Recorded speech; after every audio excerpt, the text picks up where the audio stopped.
Hey there, music lovers, New Wave Joe here. There are times in life when tragedy leads to something good. Pain becomes purpose, and sadness turns into creativity. Such is the case of Joy Division, the late 1970s post-punk band that lost their singer, Ian Curtis, to suicide on May 18th, 1980, the day before they were set to go on their first U.S. tour. However, today's show isn't about the loss of Ian or Joy Division as a band for that matter. It's about the formation of New Order and their underrated debut LP, Movement, which kick-started that process. Released in November of 1981, just weeks after Joy Division's retrospective LP, Still, Movement was met with an icy reception from critics and fans alike. Critics were disappointed by what they perceived as a lack of forward momentum by the band, especially after the release of some monumental singles just prior to the release of Movement,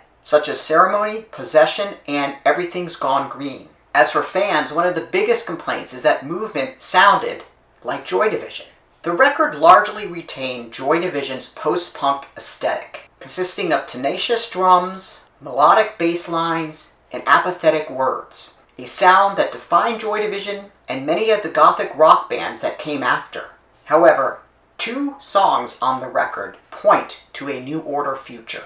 Truth, which uses a drum machine, and Senses, which is heavily electronic. At this point in time, New Order was clearly testing the waters, trying to figure out what sound they wanted to continue. Did they want to continue a Joy Division-esque sound?